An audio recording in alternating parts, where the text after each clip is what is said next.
So I just took a cue of when Stephen was, like talking about predictive maintenance. I just thought, like, let me do something, surprise him as well. And I just thought, like, I'll demonstrate a Mickey Mouse version of what Stephen was talking about. So it's going to be on predictive maintenance. So what I'm showing you here is typically a platform, the eMOBIQ AI platform at work.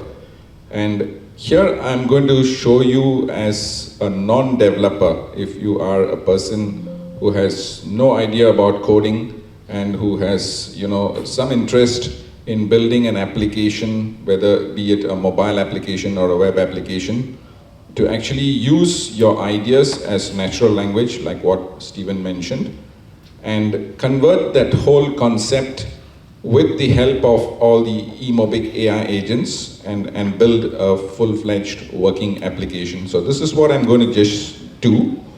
Right now, what you see on my screen is actually eMOBIQ AI on the Chrome browser. So as long as you have a Chrome browser, internet connectivity, you're good to go. So I'm going to just start off by clicking create a new project.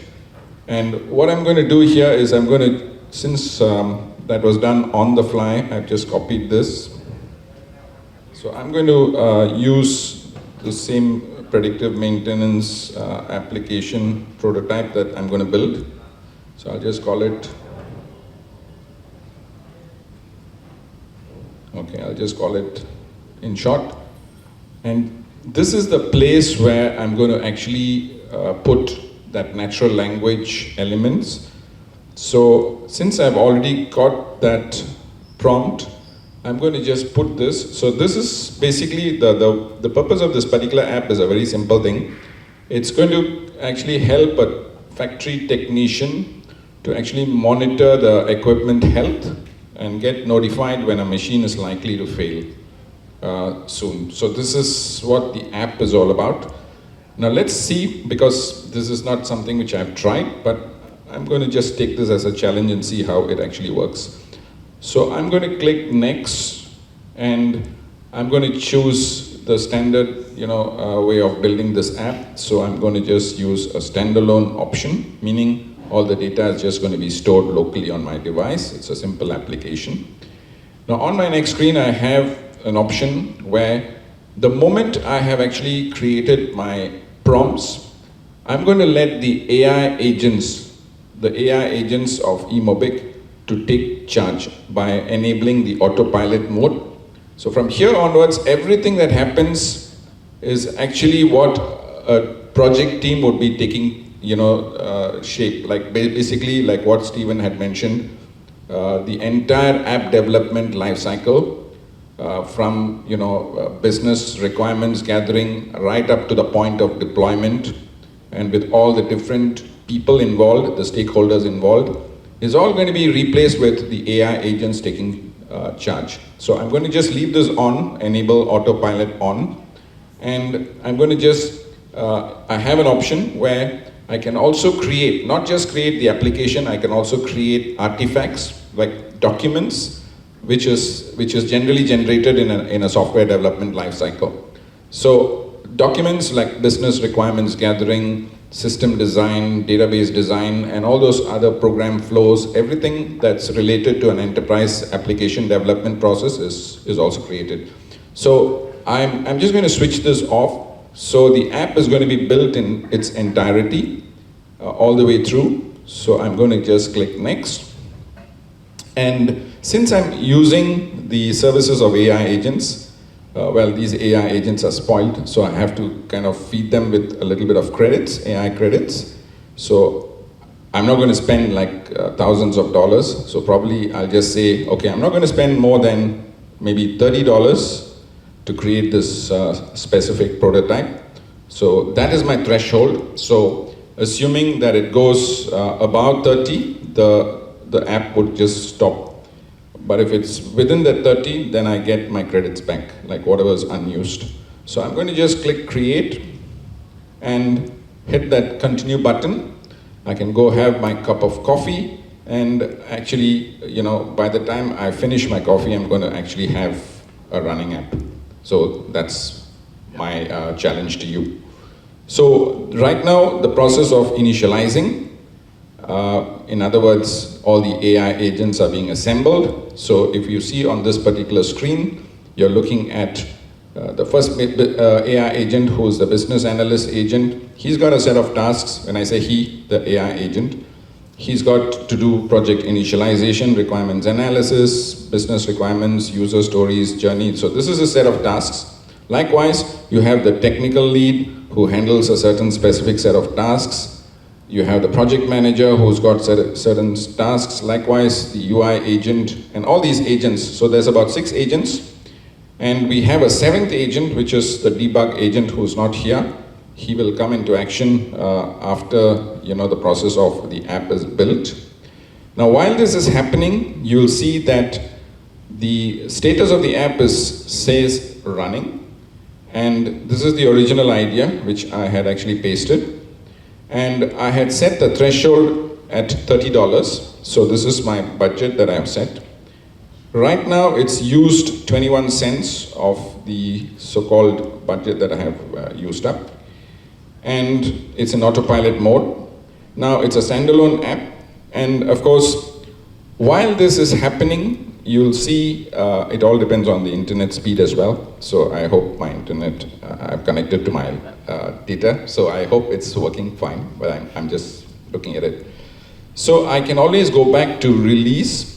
And as I said earlier, every time you build an app, you're not just building an app, you're also creating artifacts, you're creating documents. So when each and every stage of the app development process continues, you'll see some documents being created. So right now you see there's a business requirements document that is created based on the prompt that I've given. So if my prompt is a bit ugly, this is how I get it. I can always download this for reference. So if you are a person who's probably wanting to pitch this to management to get their approval that this is good enough for an app that can probably do predictive maintenance, you can actually you can download this PDF and kind of pitch it to your stakeholders.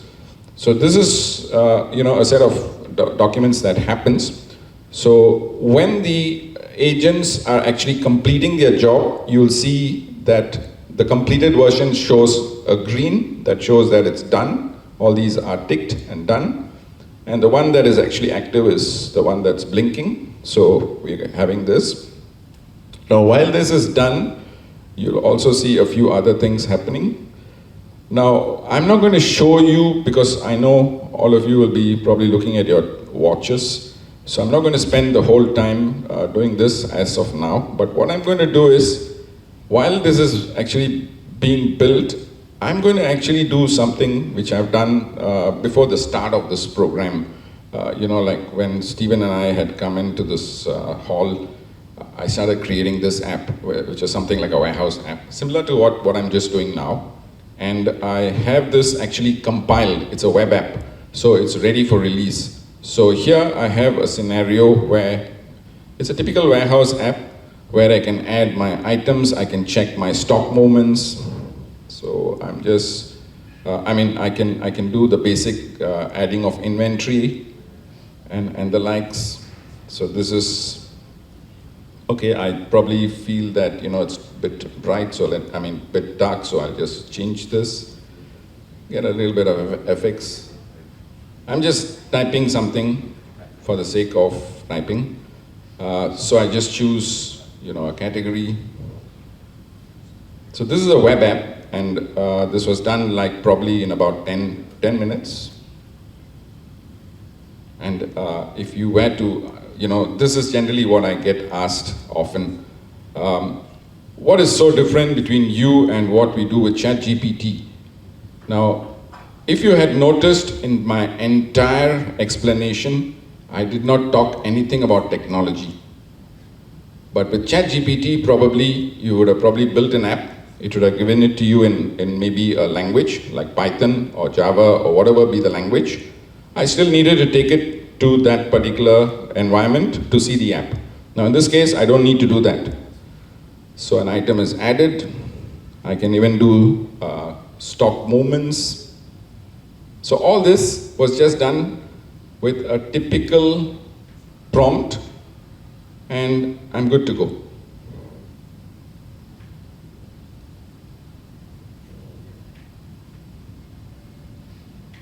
So basically what you have seen so far, you will notice that we are not a designer, all right? It's just like yourself, you are not a designer. But it's just that you tell our AI platform what exactly you want to build, all right? Of course, the more detailed you tell my AI platform what you want to build, right, the more accurate will be the outcome. Because AI is just taking what you have, and they go back to the LLM, look at all the information, knowledge that they have, and then they develop the app for you.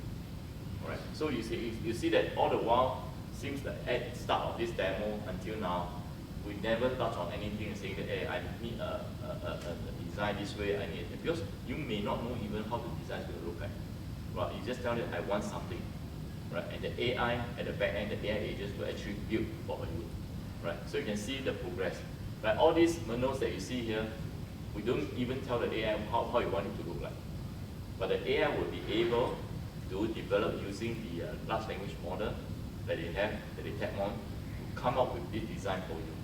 All right, and if this design doesn't suit you, you can still use my platform to refine it further. So this is how fast and how quickly you can visualize what you will be seeing at the end of the day by telling my AI what exactly you want to do. Yep. Yeah, so just let me quickly go back to the app to see the status. So if you notice, as of now, probably I would have spent about 6 minutes, but I've just spent like $4.13 out of the $30. And I'm just looking at what are the documents that have been created in this process. So besides the business requirements document, you have a system design, you also have a backend design. Now these are things that you can actually download, like what I said. So you have all this. Now you might not be interested in this, fine. If you're not interested in this, it's created for you to probably use it or for your technical people to refer to if required. So it's just an option. So remember, during a very traditional way of developing applications, right, the challenge is always the documentation, right?